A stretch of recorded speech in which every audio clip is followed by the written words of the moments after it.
કોઈનું નથી રે, કોઈ કોઈનું નથી રે, કોઈ કોઈનું નથી રે, કોઈ કોઈનું નથી રે. અને માટે જ કહ્યું કે ત્વમેવ માતા ચ પિતા ત્વમેવ ત્વમેવ બંધુ ચ સખા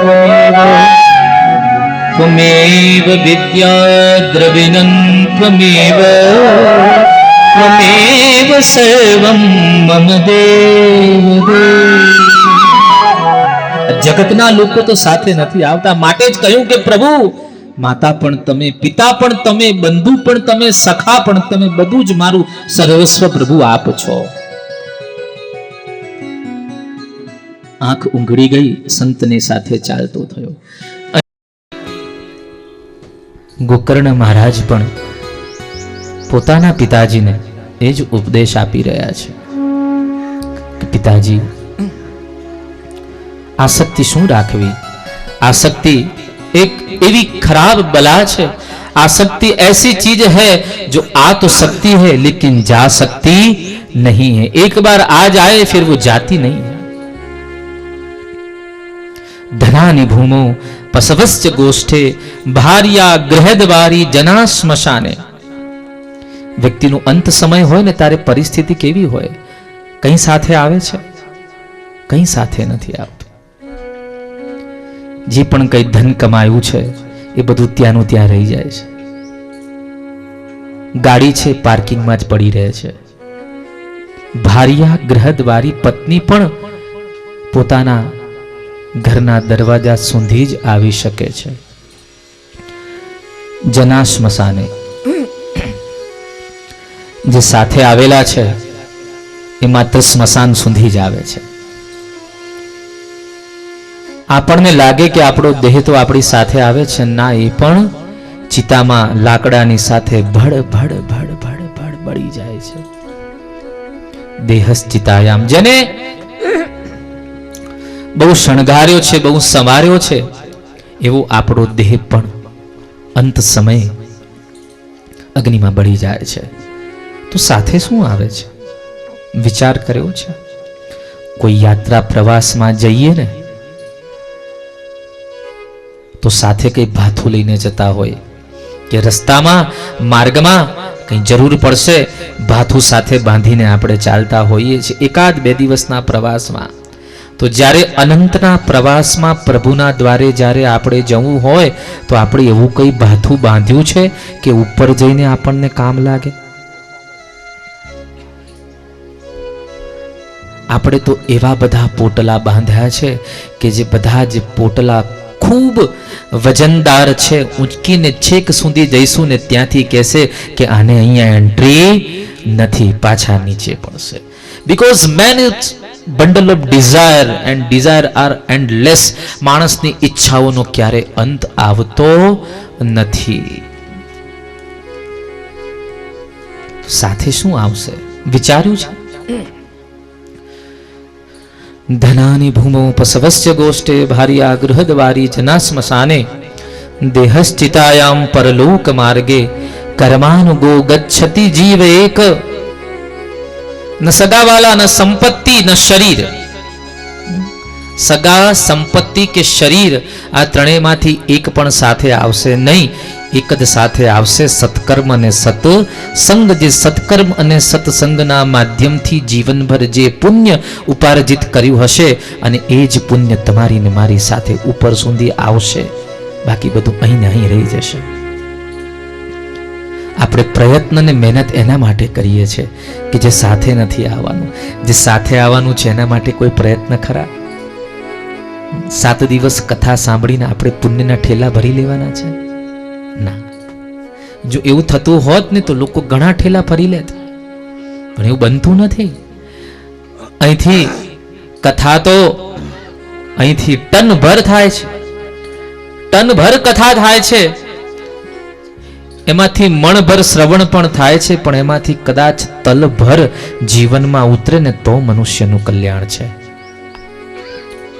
ન તો ટનભર કથા વક્તાઓના કહેવાથી, ન મણભર કથા શ્રોતાઓના શ્રવણ કરવાથી, પરંતુ તલ માત્ર જીવનમાં ઉતારવાથી જ જીવનમાં ફાયદો છે. તમને બધાને મીઠાઈ ભાવે? હા કે ના? આ મુંબઈની હા છે, એમાં હાય ના હોય નાય ના હોય, કઈ ખબર જ ન પડે. બેનને ખબર હશે, હે? મુંબઈમાં પૂછ્યું ને, કાંદીવલી એસવી રોડ યહાં સે જાતે હો? હવે હા સમજવી કે ના સમજવી? તો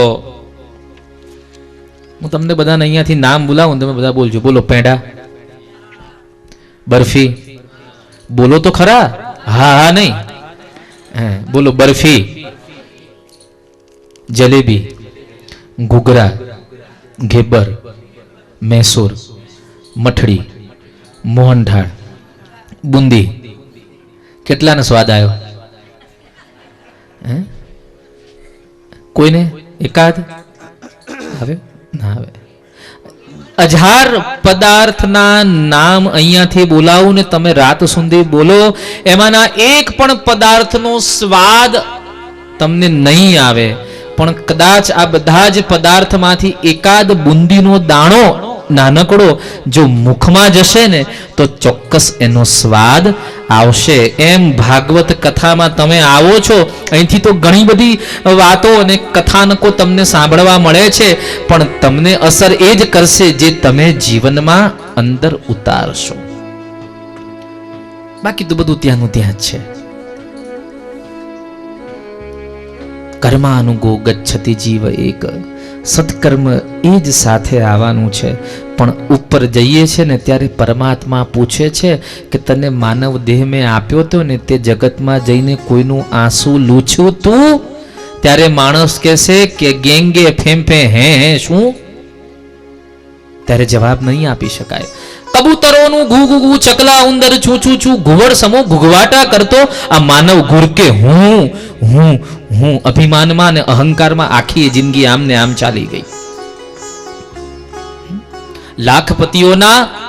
લખપતિઓના લાખ નફામાં સાચું શું ને ખોટું શું?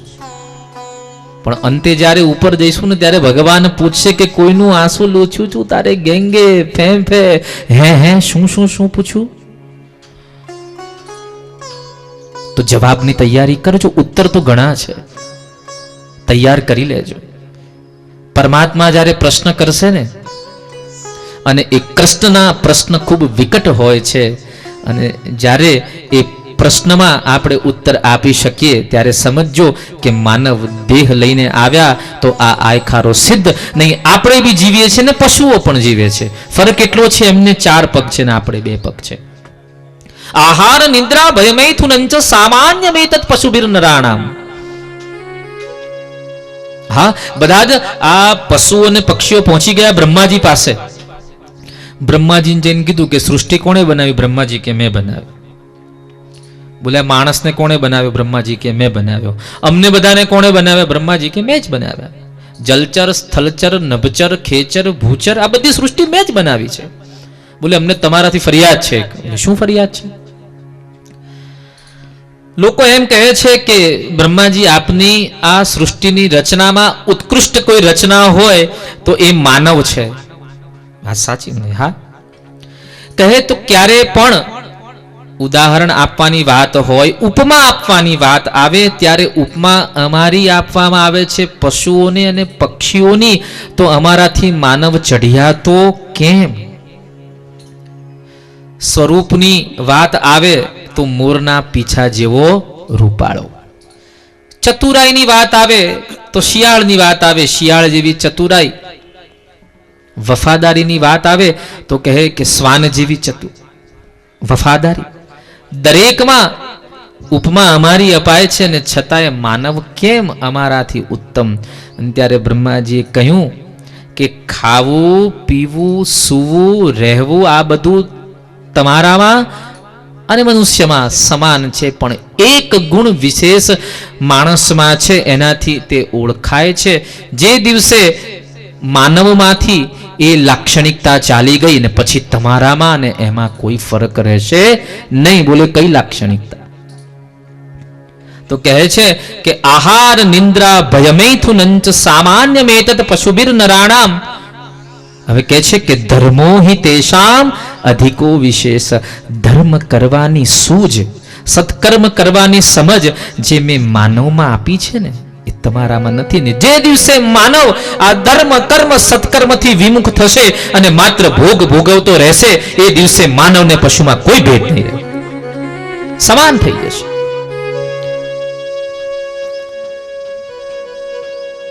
ધર્મો હિ તેષામ અધિકો વિશેષ ધર્મેણ હીના પશુભિઃ સમાન. તો જીવનને ઉત્કૃષ્ટ બનાવીએ. અહીં ગોકર્ણ મહારાજ પોતાના પિતાજીને ઉપદેશ આપી રહ્યા છે. માયાને મોહનું ત્યાગ કરવાની વાત કરી. કહે છે કે પિતાજી, ધર્મમ ભજસ્વ સતતમ ત્યજલોક ધર્માન. લોક ધર્મને ત્યાજ્ય કરી ધર્મનું ભજન કરો. ધર્મમ ભજસ્વ સતતમ. બીજાની વાત ને બીજું શું કરે છે ને, માણસનું જીવન અડધું તો એમાં જ ચાલ્યું જાય છે કે હું શું કરું છું એમાં એને રસ નથી, પણ બીજું શું કરે છે એ જોવામાં જિંદગી અડધી ચાલી જાય છે. પોતે રસોઈમાં શું બનાવ્યું એ બેનને ચિંતા નહીં, પણ પાડોશમાં કેટલી સીટી વાગી એ ગણતરી હોય છે. એને ખબર હોય બાજુવાળી આઈને ખોટું બોલે ને કે આ તમે દાળ બનાવી, જુઠ્ઠું ના બોલશો, 3 સીટી વાગી હતી. ખીચડી જ હોય, દાળમાં 4-5 સીટી હોય. પોતાના જીવનથી સંતુષ્ટિ નથી, પણ બીજાની પાસે પોતા કરતા વધારે વૈભવ છે ને એનાથી માણસ વધારે દુખી છે. તો કહે છે કે પિતાજી, ધર્મમ ભજસ્વ સતતમ ત્યજ લોક ધર્માન. આ બીજા લોક ધર્મને છોડી દો. સેવસ્વ સાધુ પુરુષાન જહિ કામ તૃષ્ણામ. સત્પુરુષોના, સાધુ પુરુષોના, સંત પુરુષોના ચરણનું સેવન કરો. કારણ કે સંતોની સંગતિ ખૂબ શીતળ હોય છે. આ જગતમાં શીતળમાં શીતળ શું બોલે કે ચંદન. ખૂબ ગુસ્સો આવ્યો હોય અને ચંદનનો લેપ તમે કપાળ પર કરો અને મગજ શાંત બની જાય.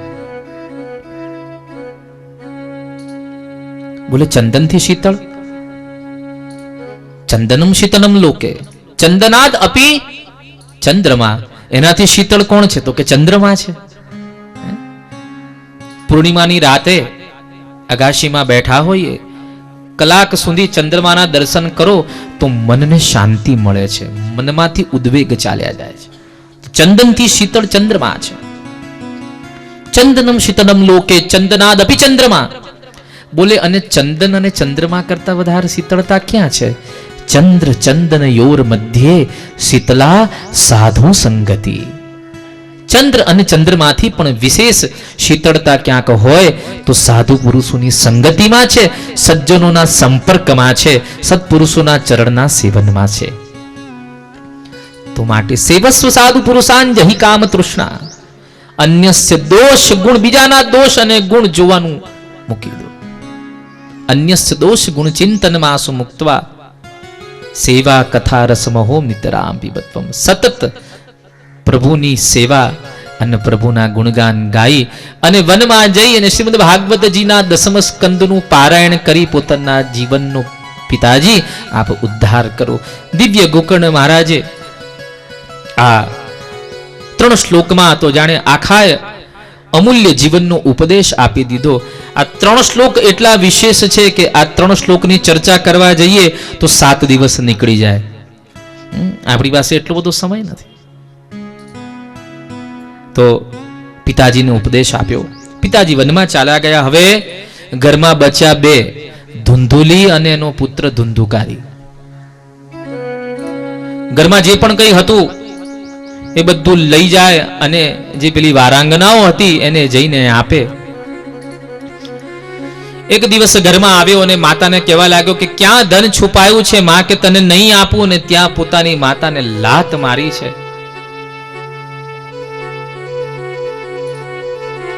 અને ત્યારે આ ધુંધુલીની આંખમાંથી આંસુ આવી ગયા છે. આંખ બંધ કરી 20 વર્ષ પૂર્વની વાતને વાગોળી રહી છે કે છલ અને કપટથી પ્રાપ્ત થયેલા પુત્રથી બીજી આશા પણ હું શું રાખી શકું? અને જેને કોઈ ન પહોંચે એનું પેટ પહોંચે, વાત ત્યાં સિદ્ધ થઈ છે. પુત્રના ત્રાસથી ત્રસ્ત બનેલી ધુંધુલી આવી છે ને કુવામાં પોતાના જીવનને અટકાવી દીધું છે, આત્મવિલોપન કર્યું છે.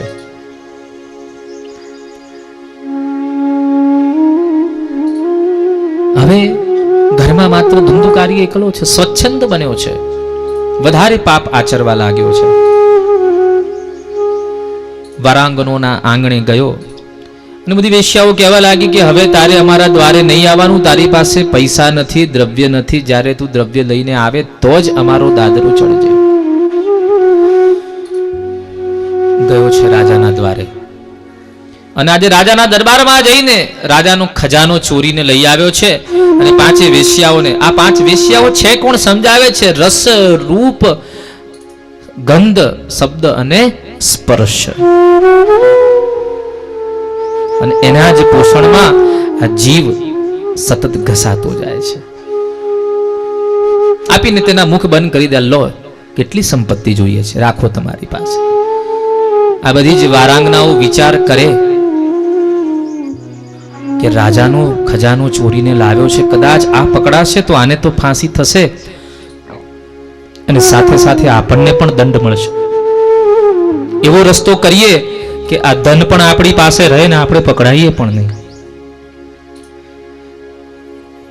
આ પાંચે પાંચ વારાંગનાઓએ ભેગા થઈ અને નક્કી કર્યું કે આ ધુંધુકારીને આપણે મારી નાખશું.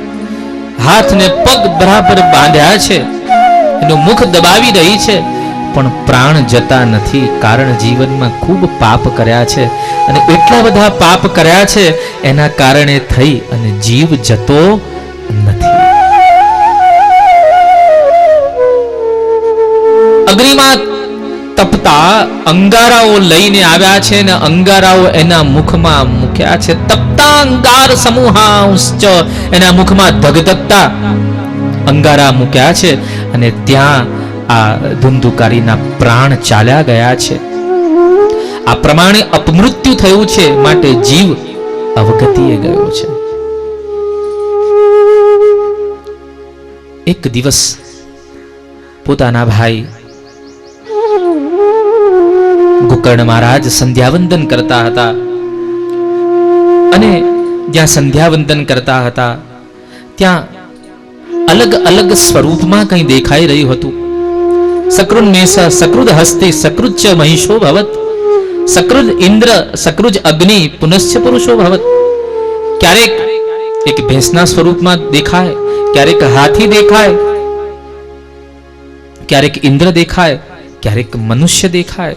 સતત અલગ અલગ સ્વરૂપ દેખાઈ રહ્યા હતા ને ત્યારે ગોકર્ણ મહારાજે પોતાના કમંડલમાંથી જલ છાંટ્યું અને કહ્યું કે જે હોય તે પ્રગટ થાય. અને ત્યાં પ્રગટ થયા ધુંધુકારીને કહેવા લાગ્યા, અહમ ભ્રાતા ત્વદીયોસ્મિ ધુંધુકારીતિ નામત સ્વકીયેનૈવ દોષેણ બ્રહ્મત્વં નાશિતમ મયા. એ ભાઈ, હું આપનો જ લઘુ ભ્રાતા ધુંધુકારી છું. સ્વકીયેનૈવ, મારા પોતાના જ દોષથી મેં બ્રહ્મત્વ ખોયું છે. પણ કહે કે ભાઈ, તારી પાછળ તો મેં ગયા શ્રાદ્ધ કર્યું છે, છતાં પણ તને મુક્તિ નથી મળી. અને ત્યારે પ્રેત રૂપે પ્રગટ થયેલો આ ધુંધુકારી કહેવા લાગ્યો કે મારા કર્મ એવા દુષ્કર છે કે એક નહીં પણ 100 ગયા શ્રાદ્ધ કરવાથી પણ મને મુક્તિ નહીં મળે. માટે હે ભાઈ, તું મારા માટે બીજો કોઈ ઉપાય વિચાર. સૂર્યની ઉપાસના કરતા હતા, સૂર્યની ગતિને રોકી છે. ભગવાન સૂર્યનારાયણને પ્રશ્ન કરે છે કે મારા ભાઈ ધુંધુકારીના મોક્ષનું કયું સાધન હોઈ શકે? અને ત્યારે ભાગવત શ્રવણનું સૂચન થયું. ત્યારે ગોકર્ણ મહારાજે દિવ્ય ભાગવતજીનું આયોજન કર્યું અને એમાં બધા જ લોકો આવ્યા છે. ધુંધુકારી પણ આવ્યો છે. બધા જ વૈષ્ણવો સન્મુખમાં ભાગવતજીની કથાનું શ્રવણ કરી રહ્યા છે. ધુંધુકારી આવીને જોવે તો બેસવા માટે કાંઈ સ્થાન નથી અને ત્યારે જોવે તો બાજુમાં જ એક 7 ગાંઠ વાળો વાંસ છે અને એ વાંસમાં આવી અને પોતે બેસી ગયો છે. રોજ ભાગવતજીની કથાનું શ્રવણ થઈ રહ્યું છે. પહેલા દિવસની કથા શ્રવણ કરી અને પહેલી ગાંઠ ફાટી છે. બીજા દિવસની કથા શ્રવણ કરી વાંસની બીજી ગાંઠ ફાટી છે. એમ કરતા કરતા 7 દિવસ કથાનું શ્રવણ કરી 7મે દિવસે 7મી વાંસની ગાંઠ ફાટી છે અને ધુંધુકારીની વાસનાની પણ મુક્તિ થઈ ગઈ છે અને ધુંધુકારી ભગવાનના ધામમાં ગયો છે. ભગવાનનું વિમાન ધુંધુકારીને લેવા માટે આવ્યું છે. જે બીજા બધા શ્રોતાઓ ભગવાનની કથા શ્રવણ કરતા હતા, બધાને પ્રશ્ન થયો, કથા તો મહારાજ અમે પણ સાંભળી છે, તો આવી પાર્શાલિટી થોડી ચાલે. એને લેવા માટે વિમાન આવે અને અમને લેવા માટે કોઈ ના આવ્યું. અને ત્યારે ગોકર્ણ મહારાજ સમજાવે કે કથા શ્રવણ તો ધુંધુકારીએ પણ કરી છે ને તમે બધાએ પણ કરી છે, પણ શ્રવણનો ભેદ થયો છે માટે ફળનો પણ ભેદ થયો છે. બોલો એ શી રીતે? શ્રવણમ તો કૃતમ સર્વે ન તથા મનનમ કૃતમ. કથાનું શ્રવણ કર્યું છે પણ કોઈ મનન કર્યું છે? તમે આજે અહીંયા આવ્યા છો, કથામાં ઘણી બધી વાતો તમે સાંભળી હશે અને ઘણા લોકો એનું મનન કરે પણ ખરા, ઘણા નથી પણ કરી શકતા. પણ જેટલી કથાનું મનન થયું ને એટલું જ તમારા પક્ષે આવેલું સમજજો, બાકી બધું અહીંયા ને અહીંયા રહી ગયું. તો ગોકર્ણ મહારાજ કહે છે કે ધુંધુકારીએ ન માત્ર શ્રવણ કર્યું છે, એણે તો મનન